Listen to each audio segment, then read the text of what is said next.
políticos que están en falta, de que no pagan impuestos, no pagan cuotas al IMSS, del Infonavit? Bueno, es una nota alarmante, como militante lo digo con toda preocupación, porque pues es una pésima señal por donde se le quiera ver. Para los trabajadores que han entregado sus recursos, que se les han quitado la parte de las cuotas del IMSS y del Infonavit, pues es implícitamente poner en riesgo el propio contexto de ellos como derechohabientes y en sí mismo de las instituciones que por este tipo de conductas pues tienen hoy un déficit terrible, no solamente los partidos políticos, las entidades federativas, las universidades públicas en varios ámbitos han caído en estas retenciones que no entregan, pero que sea un partido político, hablo por el mío, pero hablo también por el resto de los que están ahí incluidos, el PRI y el PAN, pues obviamente quita cualquier, desmerece la legitimidad que se pueda tener en cualquiera de estas batallas, en la batalla de tener una posición fiscal donde los contribuyentes cubran con sus recursos lo que se les plantea por parte del Estado, en términos de la propia seguridad social. Me parece que es una total incongruencia. Como militante ya he empezado a hablar con varios compañeros y compañeras de partido, en el cual vamos a pedir que se nos rinda cuentas como militantes, se nos diga cuál es la forma en la que esto se va a cubrir. Creo que es impensable o sería terrible pensar que esto se quede así como así. Está el plazo de diciembre para cubrir. Me parece que es algo inmediato si se quiere mantener alguna posibilidad de que el discurso político sea creíble. Hablo como perredista y esa misma exigencia haré a todos los partidos políticos, empezando por la casa. De nada sirve la transparencia.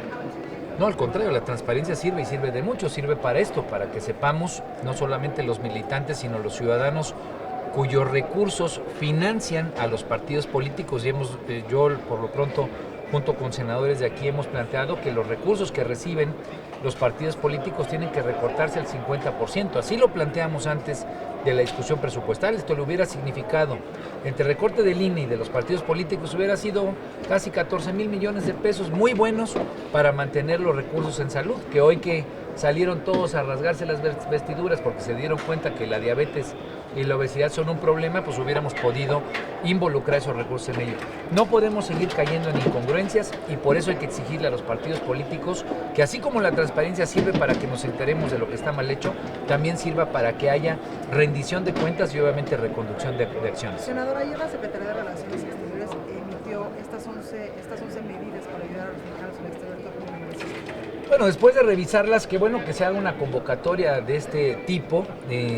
Me parece que es totalmente insuficiente, porque muchos son las actividades que tienen que realizar los consulados de manera cotidiana. El problema es que no tengamos un programa de choque, un programa, digamos, con la profundidad que se requiere, que no solamente involucre, digamos, a la Secretaría de Relaciones Exteriores, sino una combinación en un programa de emergencia, lo quiero catalogar, que nos permita tener en horizonte, en el corto, en el mediano y largo plazo, cómo vamos a cuidar a los migrantes, a nuestros connacionales, cómo vamos a darles asesoría, asistencia técnica, cuidar a sus hijos del bullying, cuidar a los padres de familia en sus centros de trabajo, es decir, toda la gran coalición que tiene que hacerse a través de la red consular, con organizaciones de derechos humanos, con otras autoridades norteamericanas, como lo hemos visto por parte de el alcalde de Nueva York y otros alcaldes, hablo del de San Francisco, hablo del de Oakland, otros alcaldes que están en la idea de cuidar y de proteger a los migrantes. Entonces, tiene que ser un ejercicio del Estado mexicano que tenga esa profundidad, esa visión. Pero al mismo tiempo, cuando hablo de otras instituciones, es cómo vamos a darle certidumbre, seguridad, cuidado, protección a las familias que de esos connacionales que hoy están en Estados Unidos tienen el mismo temor, la misma preocupación que están en Jalisco, que están en Zacatecas, que están en Guerrero, que están en Oaxaca. Tiene que ser un ejercicio del Estado mexicano y no solamente una declaración de 11 planteamientos. Qué bueno que lo hagan, pero lo que queremos es un mapa de riesgos, una coalición activa y obviamente que todo se ponga en movimiento en una condición, repito, de emergencia. No hay que minimizar esa palabra, porque en la medida en la que pase el tiempo, la llegada de Donald Trump al poder y sus nuevos instrumentos de administración pública estarán instalados y todo parece que nos han agarrado con los dedos en la puerta. No fueron medidas solamente mediáticas. Bueno, yo creo que es un decálogo de las cosas que hacen los consulados, que qué bueno que se pongan, digamos, en atención y en una un contexto de mayor presión a que esas herramientas se pongan en uso. Pero me parece que a todas luces son insuficientes cuando el tamaño del problema es mayor y cuando, repito, lo que requerimos es de una gran alianza. Hay mucha gente que no está de acuerdo con la política antimigratoria, no solamente de este lado, sino de aquel lado de la frontera, políticos americanos, senadores americanos. Yo estoy mandando una carta que comenté el día de ayer, precisamente al alcalde de Nueva York, y lo haremos a todos los alcaldes que se han manifestado en ese sentido, a todas las compañías que existen en México, que tienen intereses en México y que están interesadas en que la dinámica de relación constructiva que hemos tenido en 22 años continúe y se profundice. Esa es la visión que tiene que tener el Estado mexicano y es la visión de la que carece Peña Nieto y sus asistentes. Senador, hay algunas voces que han pedido un boicot para las empresas norteamericanas y hoy el Consejo Coordinador Empresarial dijo que no es la medida porque sí hay trabajadores mexicanos. Precisamente por eso tenemos que garantizar una reflexión muy profunda y muy clara. Cuando yo planteé en la iniciativa que cité, que se discutiera hace poco, que a igual trato a nuestros connacionales deberíamos de darle igual trato a los connacionales norteamericanos aquí, me parece que tener una reflexión que vaya mucho más allá de ese primer momento, por una razón, porque hoy algo de lo que se están preguntando los norteamericanos es, y muchos de nuestros compatriotas es, ¿hacia dónde hay que migrar? Si llegan a este tipo de visiones, este tipo de cerrazón, este discurso de odio y de xenofobia. Pues hay que volver a México un país atractivo, hay capital humano, hay capacidades de este lado de la cancha que pueden aprovechar y que sea una coyuntura de oportunidad. Pero no construyamos ideas solamente sobre las rodillas o meras opiniones. Tenemos que tener una política de Estado, porque el mundo ha cambiado en sus principios. Que haya caído el Brexit, que haya caído, que haya entrado Donald Trump, significa el fin del mundo neoliberal que durante 40 años predominó.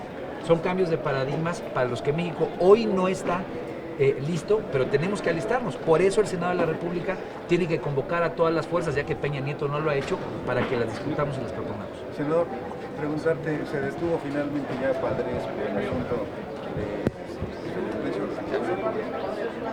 ¿No hay investigación o qué opinión te merece? Y lo otro, ¿se debe o la gente o no armar para defenderse?